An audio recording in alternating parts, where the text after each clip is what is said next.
So last week we began this new series called Counting the Cost, where we're looking at or trying to discover or maybe even articulate a little bit for a few weeks, what does it mean to live in meaningful discipleship? Okay, so discipleship is kind of this big key, this big term that we use, and I know it sounds awfully churchy, but the idea of discipleship really has to do with following.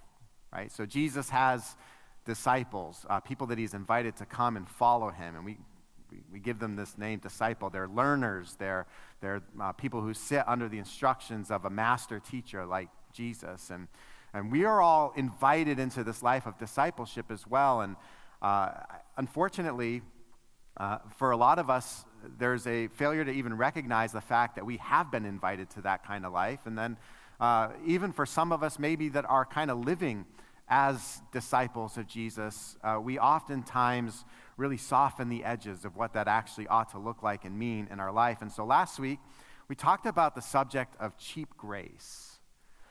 And the real key kind of understanding that we need to have about grace is this. The life of discipleship that Jesus calls us into is impossible for us to live. It's impossible. Like what it means to be a disciple of Jesus, in the strength that you and I can muster, it's impossible to live as a disciple, as a follower of Jesus. In fact, the only way in which discipleship can even begin to happen in our lives is that God extends grace to us. We talked about grace as being this thing that God does in our lives that we can't do ourselves.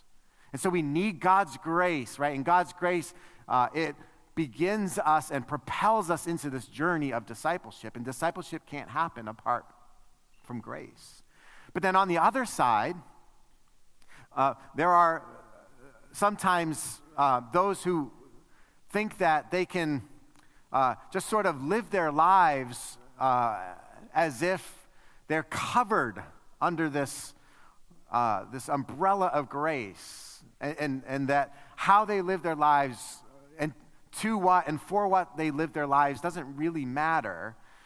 And that cheapens this understanding of what grace is and what grace is intended to do in our lives. And we don't want to do that. We don't want to cheapen grace. We want to understand that the grace of God comes at great expense. The good news is it doesn't come at your expense or my expense. It comes at the expense of Jesus. Right? He did absolutely everything that was necessary for you and I to receive all of the grace that we could ever possibly need. And you and I, we can do nothing to earn it or favor it or merit it. Nothing. Like Jesus provides it. Lock, stock, and barrel. And then what happens is I experience that grace, and as I embrace this life of discipleship, woe to me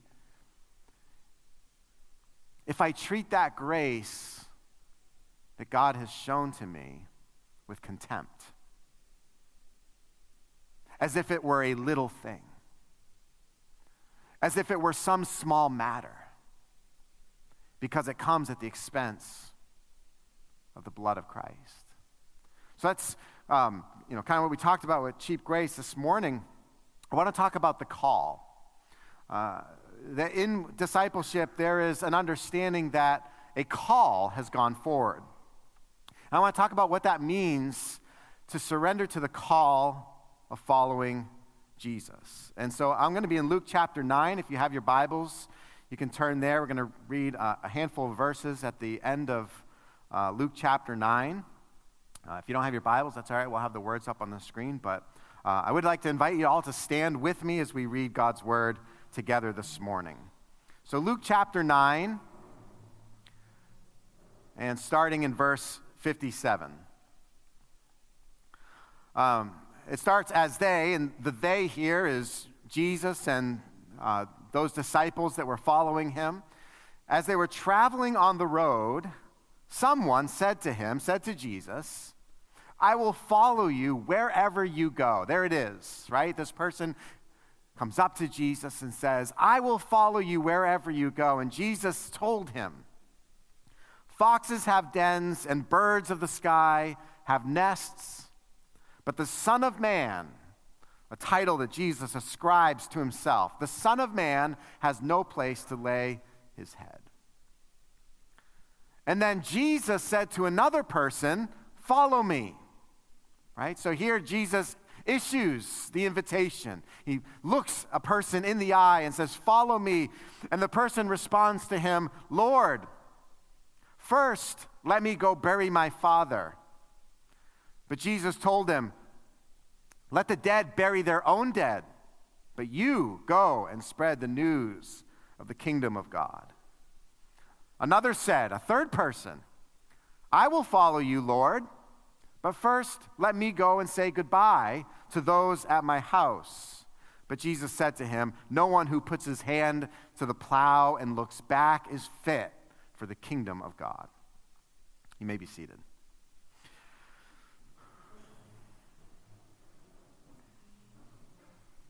So the first question I just want to kind of have working through our minds and our hearts this morning is, why should any of us answer the call to follow Jesus?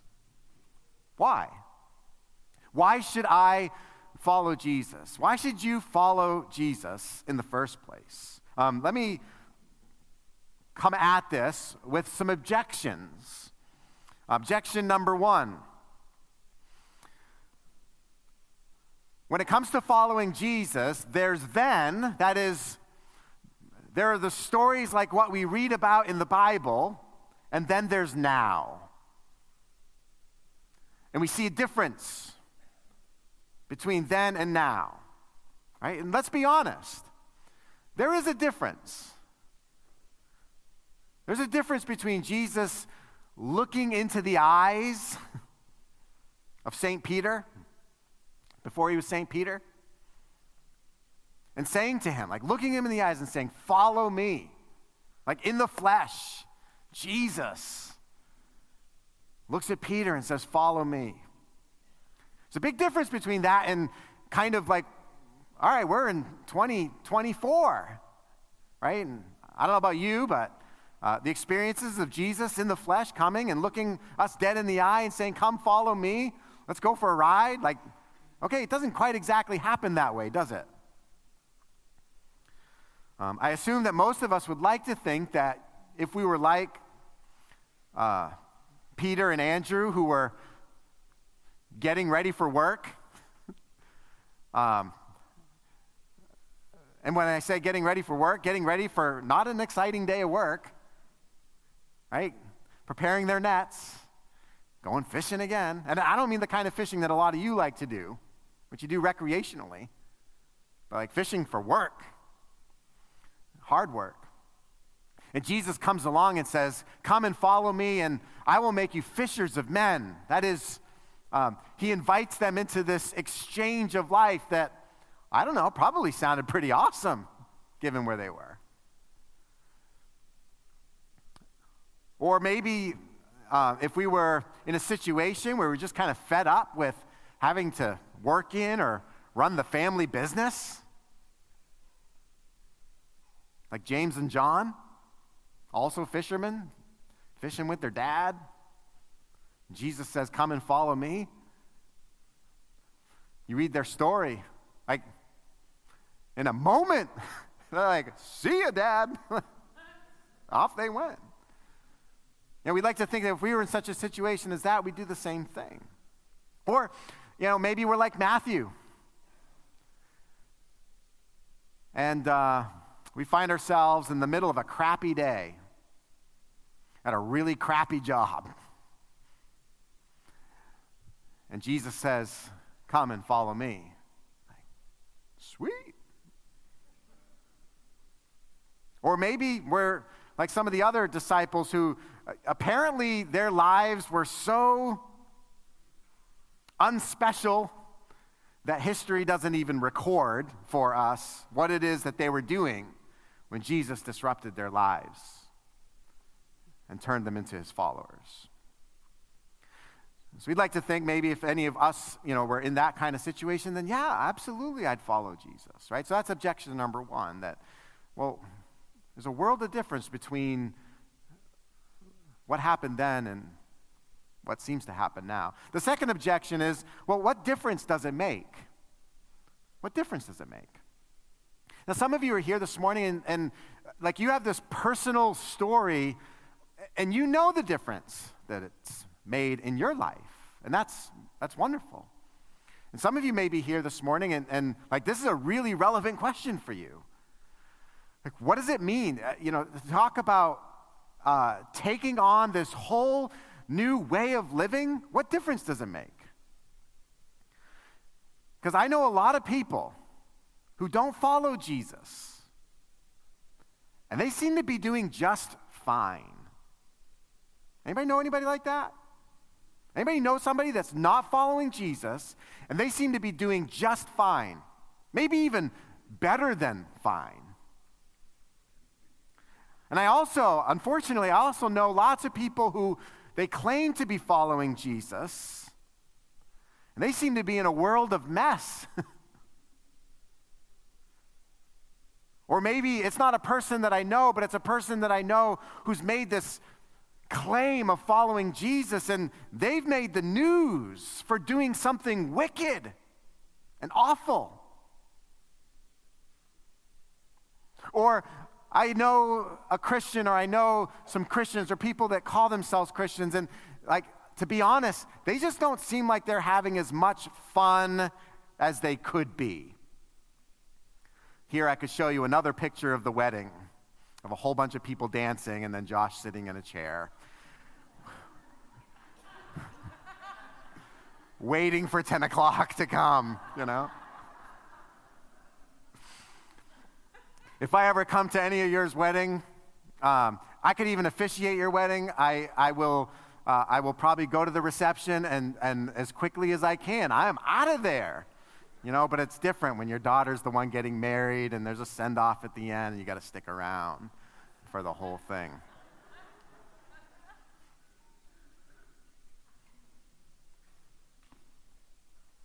What difference does it make? Like, again, just in this moment of honesty, following Jesus or not following Jesus, if we just look at it very superficially, it doesn't seem to be a common denominator on whether someone is successful or not successful. Right? Following Jesus or not following Jesus does not create this absolute one-for-one correlation between success and non-success. Whether or not somebody is happy. Again, just speaking superficially, like on the surface, what we can observe.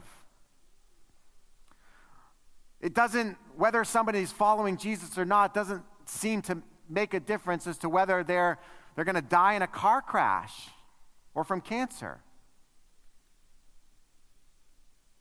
It doesn't seem to make a person more or less capable of making a positive contribution to their community or becoming a hero or keeping a marriage intact or raising good kids. What difference does it make, right? That would be a possible objection. The third objection, well, what does it even mean to follow Jesus? For a lot of us, the inability to even articulate or express what exactly are we talking about when we describe this thing of following Jesus, right? What does following Jesus even mean? Is it some kind of abstract thing? Is it just some set of loose ideas? Like if someone said, hey, I want a pizza.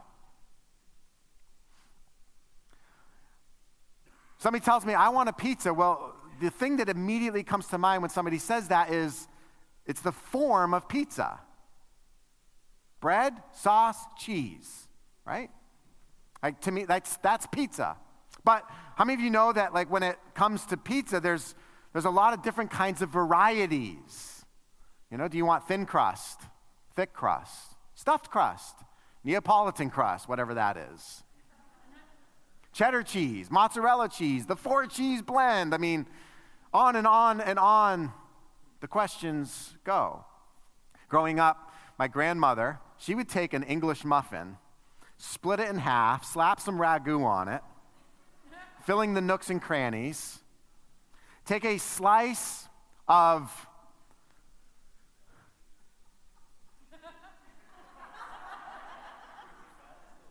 Kraft American cheese. She'd nuke it in the microwave for a few seconds, put it on a plate and say, here you go, pizza. Right? Because it follows the form of pizza.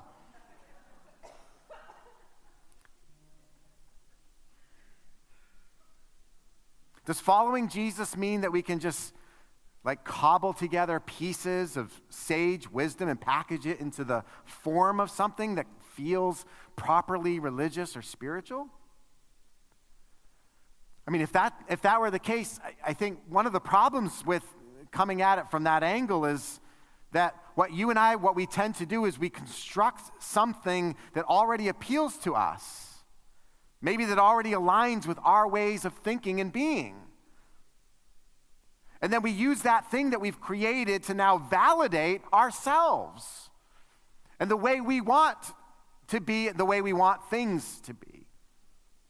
And we often leave out the parts that might most affect what needs to change about us.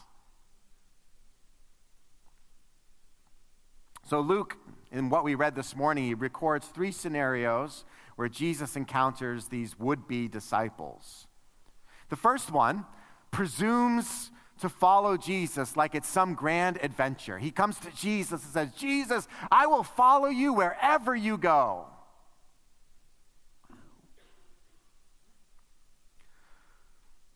And I think the reason why Luke records this interaction is because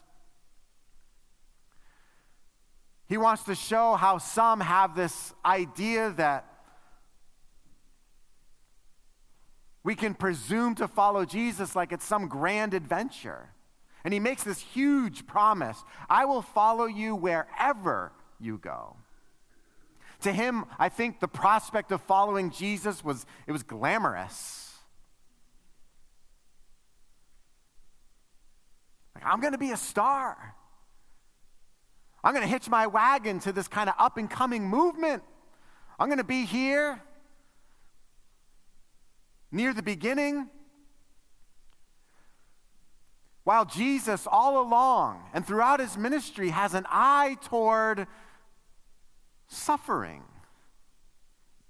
The suffering that he's ultimately going to have to endure. And I imagine his heart just kind of sinks as he lives with and understands and comprehends the real weight that this man who comes to him doesn't even begin to understand. He says to him, foxes have holes and birds have nests. The Son of Man doesn't have anywhere to even lay his head. And Jesus gives him this reality check, and that's the end.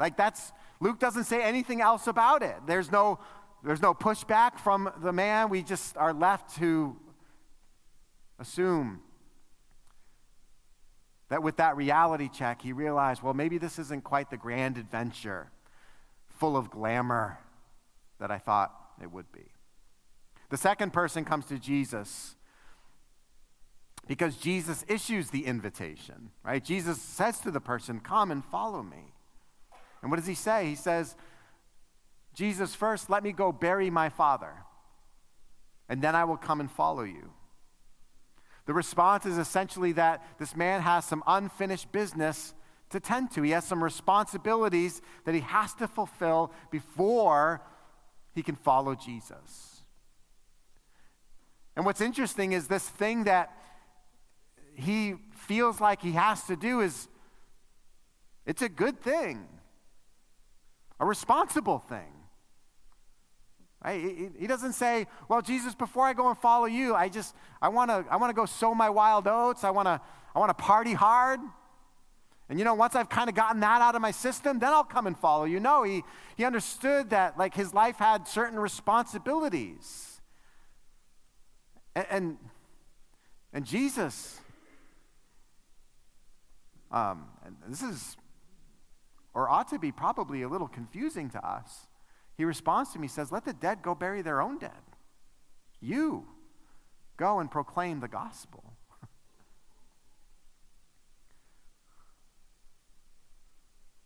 And then the third guy, kind of like the first guy, he presumes to follow Jesus. He comes to Jesus, says, Jesus, I will follow you. First, let me go say all my goodbyes to my family. Let me run back home, hug and kiss everybody. And then I'll come and follow you. And this person depicts the model of one who wants to follow Jesus, but who wants to lay out his own terms of discipleship. Like, Jesus, I'm going to follow you, but like this is how I'd like to do it. This is how I propose we begin this journey together.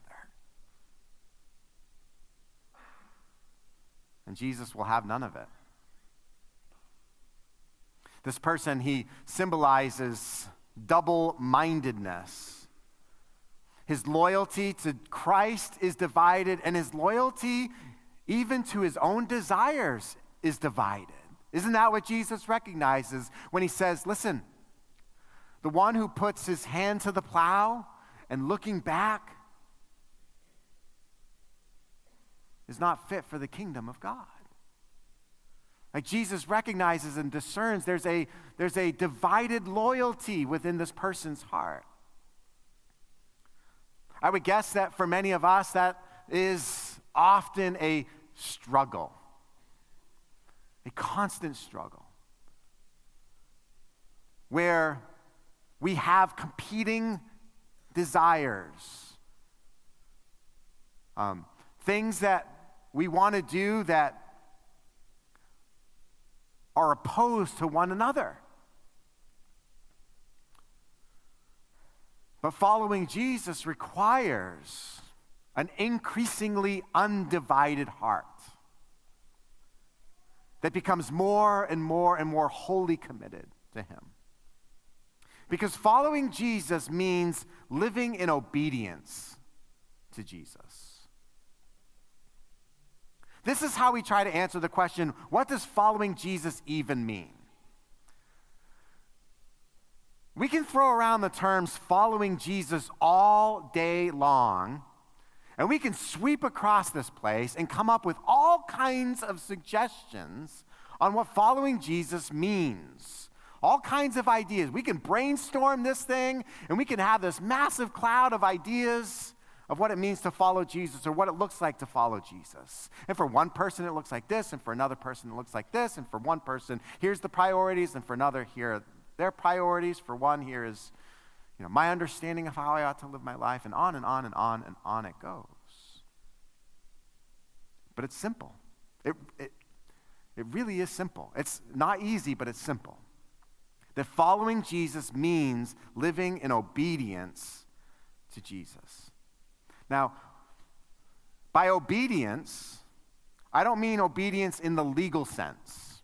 I don't mean, so whenever there's an authority who creates a law or creates laws, then all the people that are living under that authority must either obey the laws, right, or be punished for breaking the laws, right? So that's obedience in the legal sense.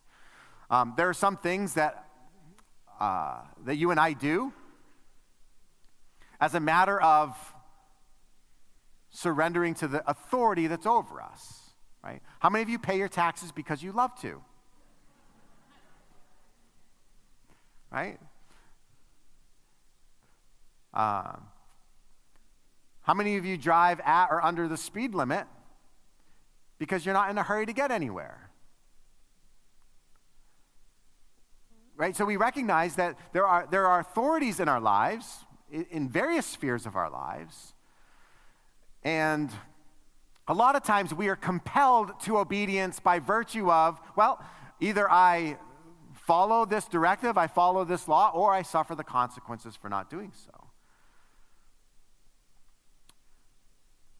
But Dietrich Bonhoeffer, who wrote this book, The Cost of Discipleship, he describes as following Jesus as being in bondage to Jesus alone.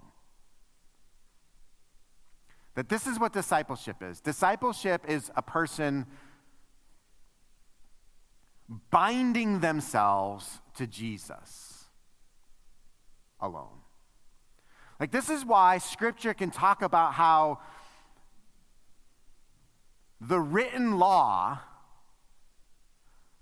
doesn't serve the same function in the lives of those who are filled with God's Spirit as it once did. It doesn't mean because that in Christ, the laws of God that remain permanent and forever are now all of a sudden completely irrelevant. It's that the mechanism by how or by which we follow God's law is altogether different than it once was.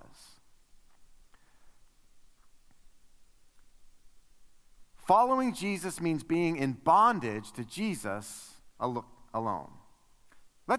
For a moment, let's look at why we do things, okay?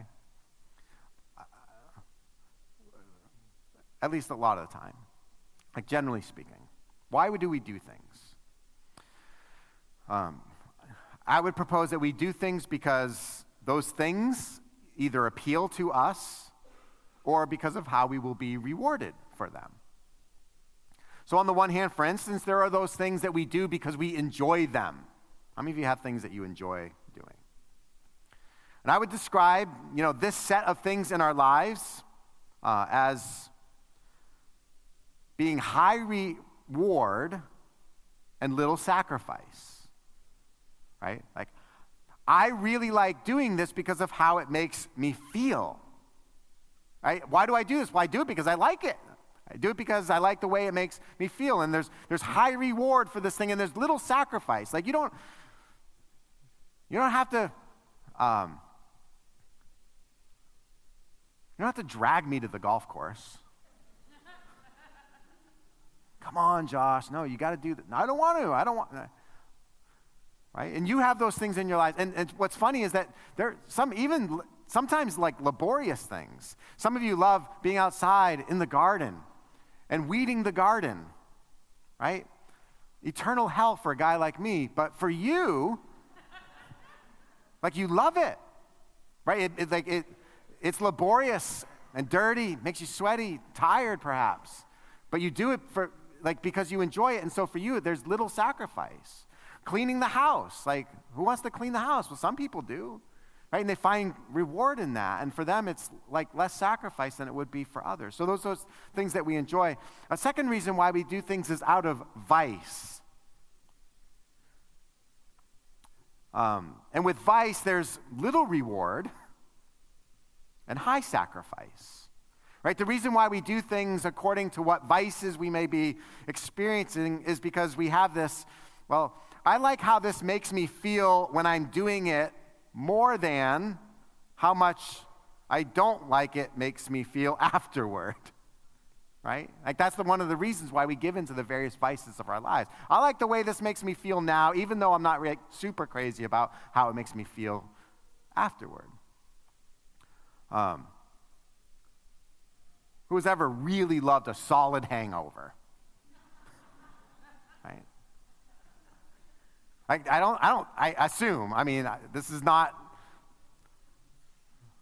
it's not a personal experience of mine, but I assume people don't drink for the hangover. Like that's the end game. Who's ever loved the empowerment that they feel, this empty feeling of having had a one-night stand?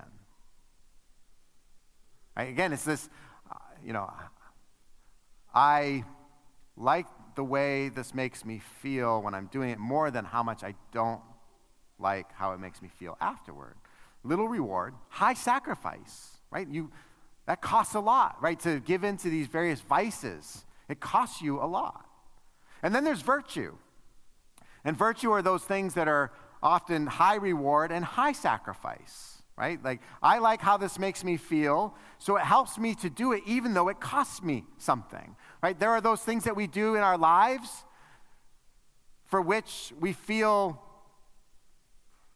a high sense of reward for having done them, even though maybe they're not the things we would naturally be inclined to want to do, but we do them even though it costs us something, right? High reward, high sacrifice. And this can be where the spiritual journey stalls for a lot of us. Because one thing that Christians are really good at, I mean, you don't even have to be a Christian to be good at this, but Christians especially can become really, really good at living out virtue, of doing things for the sake of their virtue. I will give up something, or I will sacrifice something. And there's a sense of like it makes me feel good, like there's still a reward for that. So those are three of the reasons why we do things. Now, obedience is next level. Obedience is next level. Because obedience is high sacrifice for often little reward now, but high reward later. Obedience is high sacrifice. It's me giving up. It is me surrendering. It is me yielding. It is me walking away from. It is me walking toward. Not for the sake of how it's going to make me feel now. Not really for how it's going to make me feel at all, but simply for its own sake. And the reality is that there may be very little reward that I can discern. And so without the compelling, rewarding feeling that I get when I do something that I enjoy, or when I do something out of a desire for increasing virtue in my life. Like, obedience oftentimes comes without the promise of immediate reward or immediate satisfaction. I will tell you that the reward does come down, the high reward comes down the road. That this life of obedience to Jesus is ultimately going to yield for us a greater reward than we can get in any other way. But the call of Jesus to follow him is a call of obedience. At this time, I'm going to invite Paula to the stage. Last week, Paula shared a story with me and some others of what God is doing in her life. And she asked if she could share this with all of you. And after having heard her story, I couldn't wait for her to share that. And so, Paula, share your story. Hi, everybody. A little nervous, but I believe in what I'm about to say, so that helps. Okay. All right, here we go. Hello. My name is Paula. I'm a regular attender here. I got baptized at the Rec a few weeks ago with many others. I grew up in a small town in Maine, Brownville. It was a wonderful place to grow up. There were 4 of us kids with 2 more to come later. My parents both drank excessively, but they did make sure that we get to church each week. A fellow came and picked us up each Sunday and took us to a Pentecostal church next town over. I remember loving church so much. I was more interested in being up where the grown-ups were than down in Sunday school. I remember very vividly one day staring at a picture of Jesus up on the wall. He was beautiful and glowing. I remember a very powerful feeling of love washing over me that day. Perhaps I was saved that very day. It stands out as a beautiful, peaceful moment in my life. My childhood was filled with bike riding, fishing, swimming, and playing. I wasn't home much, no curfews to speak of really, complete freedom. The summer between my 11th and 12th years was when I picked up a cigarette. I liked it. I had found some friends. I coughed a lot at first, but I persevered till I became good at it. I had already by then snuck an occasional beer from my dad's pack or sipped some whiskey as my dad would have me make his drinks for him. That year I smoked some pot. That was fun. It enabled me to hang with a little older crowd. I was beyond my years back then. I got to cruise around in cars between towns. I had found a place I belonged. As my life went on, I kept smoking pot daily. I also began in my late 20s to think again about God. He was knocking on me, maybe to warn me, to prepare me for what was coming. When I was 32, my very beloved grandpa passed away. I was devastated. We were close. All of us kids were close to him. When the day of the wake came, we were all preparing to leave. I went to my dad and hugged him and told him I loved him, not knowing that would be the last time I spoke to him. He looked so sad. He loved his father. He got killed in a head-on car crash that day. I can't even describe the devastation. My two very favorite men gone in 2 days. It was then that God came to me in a very strong way. It truly was profound. He got me through these first months. I was praying again, listening to spiritual music, and reading spiritual stories. I was still smoking pot. I thought it was helping me. I began to want God, who had always been there for me, never forsaking me. I believed in God, but I just couldn't get that complete feeling of surrender to Him that I craved. This went on for years. Me seeking Him, but that final belonging eluded me. I knew I believed. Isn't that enough? Why couldn't I get that relationship? I didn't understand. I had given up the cigarettes, outgrew the drinking, but kept smoking pot. I gave myself many reasons that it was okay. It grew natural, so it must be okay. Or surely God didn't mind this one thing, or everybody does it, on and on. To me, that's cheap grace. Forward to 2022, August, when I had a heart attack. Still a pot smoker. It started on a Wednesday evening. I was nauseous and even got sick. All day Thursday, I didn't feel well. My back hurt, my collarbone hurt. No heart pain or palpitations. No pain in my arms. I thought maybe I pulled a muscle in my back. I even smoked pot that day, thinking it was helping me. I went to bed that night, and here is an example of God's good grace. I woke up Friday. Probably shouldn't have, but God had not given up or forsaken me. I did give God that credit. It was amazing. I woke up with a bad pain in my chest on Friday. After showering, I drove myself to urgent care. I live 8 minutes from there. Rick wanted to drive me, but I said, no, I'm okay. I'll call you when I get there and let you know what's up. He knew there was no sense to protest. I'm stubborn. They rushed me to York, where they took a 100% blockage and put a stent in. They told me that my body had grown new veins around the blockage for blood flow. A miracle from God again. I knew it. He was still with me. He had given me the grace for my body to do this. Physically, I felt so healthy afterwards, kept smoking pot. I believed in God. He obviously was there for me. I just could not get Him into my heart. It really started to make me sad. In October, we lost our beloved dog, Buddy. Another devastation. So hard on Rick, especially. He was home disabled, and he and Buddy were so close. In late fall, I was just browsing through some shelters online looking at dogs. When I saw her picture, my heart stopped. There she was, the German Shepherd I'd always wanted but couldn't afford to buy. I had prayed for a German Shepherd. He answered my prayers. He was still with me. He knew what was coming.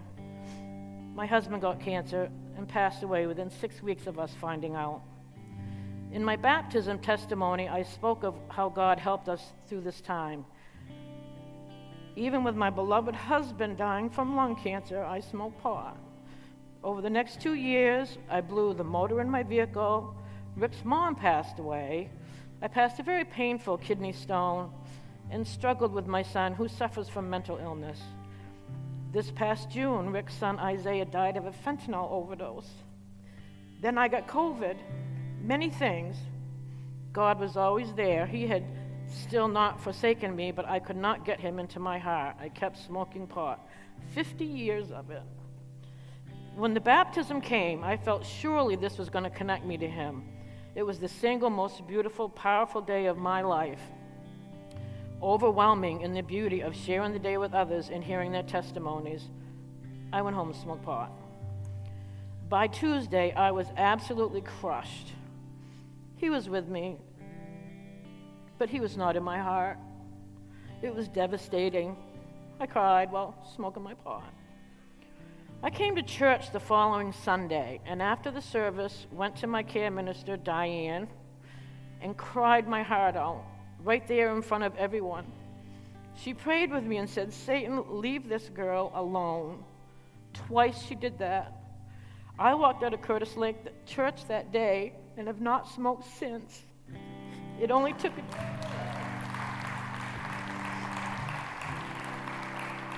Thank you. It only took a day or so. I began to feel this great joy and peace begin to fill me. It was indescribable. He had finally come into my heart. It was the part, all those 50 years, that came between God and I. I finally understood when Josh said that sentence, cheap grace is when we give ourselves permission to do something that we shouldn't be. It hit me like a hammer. This is what I'd been doing. 50 years of it, telling myself it's okay, there are worse sins. God didn't mind because he'd always been there for me. Well, it's all true. God had never forsaken me. I had forsaken him. He never let me down. I let myself down. He has been there always, waiting, so extremely patient. I want you all to know that the baptism worked. I just had to hit rock bottom to finally break through that wall that for 50 years had eluded me.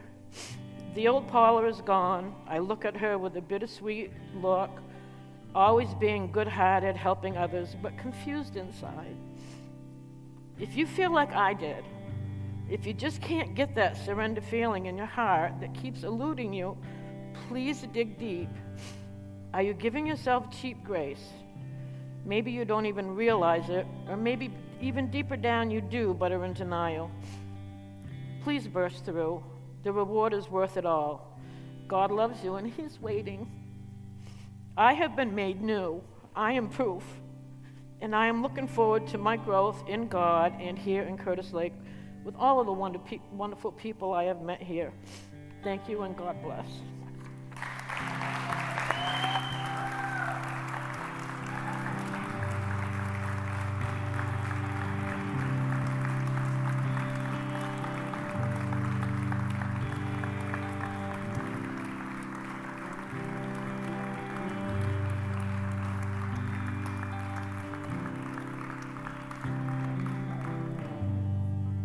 Thank you, Paula. Yeah, you can be seated for a second. I probably should have told the band, but I'm not done yet, so we're almost there. You can keep playing. That's fine. There's not really a whole lot that I want to try to follow up on what Paula just shared, which I think is just incredibly powerful. John records this long, extended encounter Jesus had with his disciples as he was nearing the end of his life before going to the cross. He said to them, John chapter 14, "If anyone loves me, he will keep my word. The one who doesn't love me will not keep my words." A lot of times we can't help but do this, and I don't think that the institution of the church, I don't even think that people like me as spiritual, religious leaders do a great job of just helping to kind of keep in front of our minds the reality that when we talk about faith, when we talk about obedience, when we talk about what it is that you and I are called to do, it's the primary thing is not for you to latch on to a statement of beliefs or to follow the orders of an institution. That you're not even necessarily called, like, initially or primarily to like or agree with the people around you. Now, I don't say that to dismiss the reality of what we are as a church or to dismiss the importance of what it is that we believe, which I think how we believe, those beliefs ought to be coherent. They ought to be aligning with the truth of what has been revealed to us. Like when I talk about surrender and being obedient, immediately our minds often go to like, well, obeying what? Obeying what the church tells me I ought to do or ought not to do, that, there's some manual or something that's going to prescribe for me. And that's why I said early on that the idea of discipleship as being in bondage to Jesus and to Jesus alone, it overrides and it supersedes anything that you and I can come up with in the way of legalistic requirements. Paula shared a story, and like just to provide a little bit of theological clarity.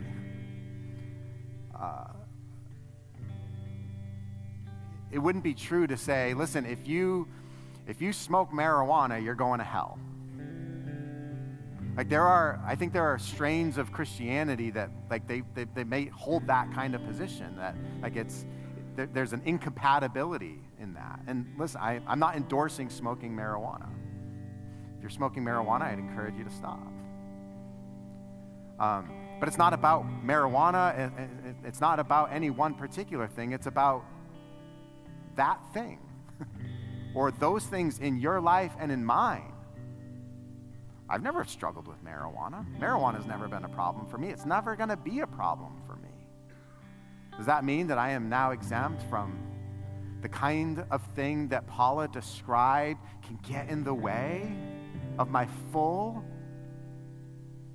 and surrendered obedience to Jesus? No, I'm not exempt. You're not exempt. And that's why at this moment, I think it's important for us to just recognize that there's not 7, 8, 9, 10 check boxes you have to check, and it's like, okay, well, this is how exactly we define what it means to be an obedient follower of Jesus. Because long before we're ever called to a church, right? And I think the church is incredibly important. I think, again, like what we do and how we believe and all of that stuff is extremely important. It's not the first thing, and it's not even the primary thing. Because before we're ever called to a what, we are called by a who.